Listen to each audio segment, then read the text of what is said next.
Hello, magandang araw po sa inyong lahat mga kaibigan, mga kaagimat, kantingero at kamanggagamot kay spiritual healer. Bali, nandito po ako ulit sa inyo, si Kuya John, isang spiritual healer, spiritual warrior sa Espiritong Gamutan. Nais ko lang pong ibahagi sa inyo yung katong mga mutya na binigay sa akin ng isang kaibigan natin. So, ibabahagi ko po sa inyo. Gusto ko ipakita sa inyo yung mga binigay sa akin. So, papasalamat ako sa kanya. Ito po, pakita ko po sa inyo. Ito po mga kagimat, mga ka-spiritual, kantingero, mga kamanggagamot. So, binigyan niya ako ng pangguom. Ito po yung pangguom natin na binigay niya sa akin. Ang nagbigay po nito sa akin si kaibigang Antingero Mutya Hunter. Nakita kami at binigay niya ito sa akin. Hindi niya ako pinagbayad. Sabi ko, sige lang. Bibigyan din kita ng gamit ko. So, ito man 'yan, libo na suso. Ito, kabibi man maliit na kabibi. Ito magandang gamitin sa mga panggera. Ito po, crystallized po siya.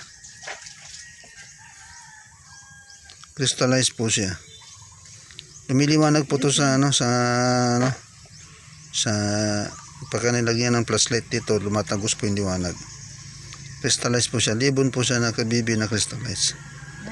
Ito po, maliliit na mga suso na mga crystallized na siya. So libon na rin siya kasi crystallized na wala nang butas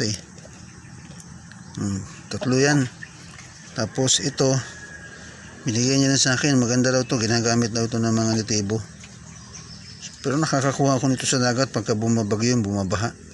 Napupunta sa mga dalampasigan galing sa mga bundok.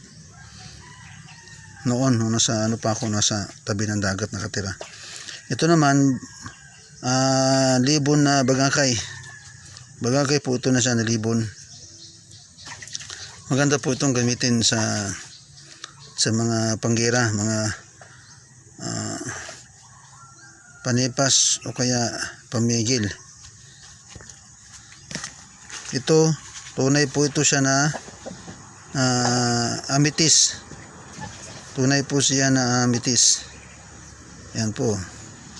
Maganda rin. Maganda ito pang bukas ng third eye, clairvoyance, tsaka pampalakas ng spiritual energy. Maganda po ito. Nagki-cleansing din po siya. Tapos natestingan ko na po ito nung nasa Maynila pa ako. Nakabili po ako ng isang crystal na ganito na amethyst. Pero finished product na siya ba. Bracelet siya na bilog-bilog. Merong bini-bracelet lang sa kamay. Tapos doon ko ibinigay sa isang pasyente na may karamdaman. Nanghihina siya. Nung maisuot niya, naramdaman niya lumalakas daw siya. Pagsuot niya mismo, nakaramdam siya ng lakas ng katawan at saka nawala yung panghihina ng mga braso niya, yung mga bukton niya. So yun ang naramdaman niya. So doon ko natitestingan kasi yung pagtesting ko sa mga gamit kasi hindi ko po ito sinasadyang testingan. Kusa lang po siya na nalalaman sa pamamagitan ng mga nagsusuot, yung mga gumagamit ng mga pasyente ko. Ito po, amethyst din daw po ito pero yellow siya, yellowish. Hindi ko alam kung anong klase ito. Yan yan, maganda po. Tunay po yan tunay po yan, galing pa po yan sa pinagbiyakan. So mga kagimat, ito naman po yung kanyang bato umo na itim, binigay niya rin sa akin. Tapos maganda ito, pakubol, panipas, o kaya di puputong ang baril, pwede rin. Depende kung paano kumilos ang gabay. Magdepende na sa gabay na nandito. kung paano siya kikilos. Mas malakas ang mga ganitong mga mutya kapag sinasamahan mo sila ng mga pulong o orasyon, dasal. Sinasamahan mo sila kasi lumalakas yung kanilang aura. Kasi po mga kaagimat, mga ka-spiritual, manggagamot, mga kantingero, ang kapangyarihan o lakas persa ay yan mismo yung aura. So aura, yan din mismo yung tinatawag na frequency. Kasi nabubuo lahat, kasi ang lahat ng bagay, ang lakas o enerhiya sa pamamagitan ng frequency. Mayroong tinatawag na low frequency, high frequency, pero lahat yan nauugnay sa electricity. Kasi kung walang electricity ang katawan ng tao, hindi tayo mabubuhay, hindi rin pipintig ang ating puso.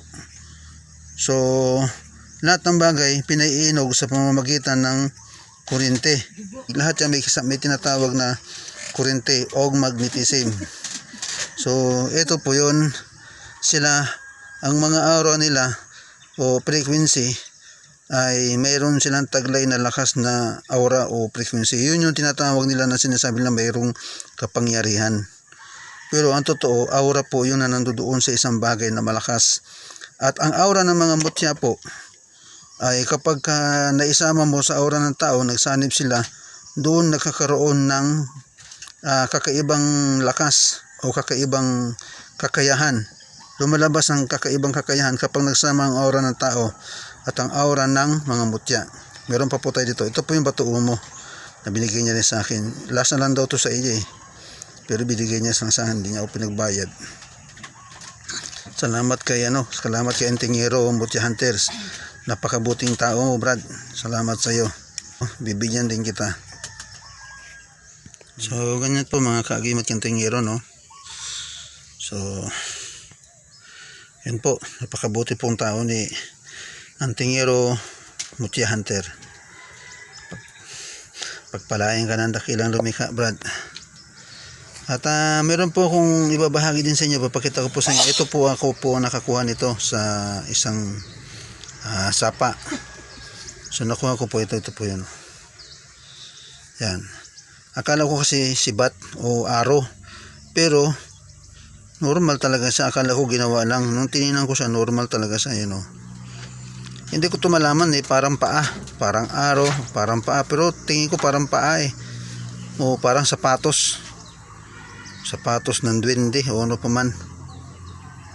Siguro sapatos ito naman din. Mutya na ito may tuturing, mga kaibigan, mga kapatid, kasi anumang bagay na hinulma ng kalikasan na hindi kapali sa iba, nakakaiba, meron niya silang mga aura, malalakas na aura. So ito, malakas ang aura, pero hindi ko to nasubukan hindi ko pa nasubukan, pero masusubukan ko rin kasi meron akong pagsubok na gagawin dito kung paano ko siya malalaman kung ano siya.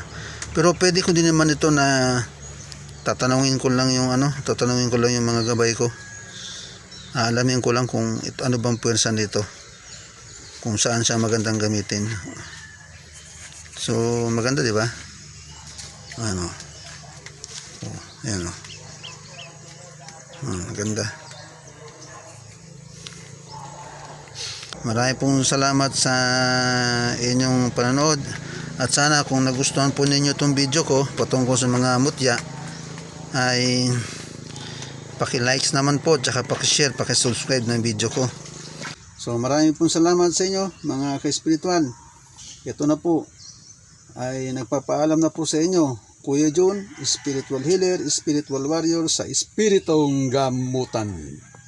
Paalam, Shalom.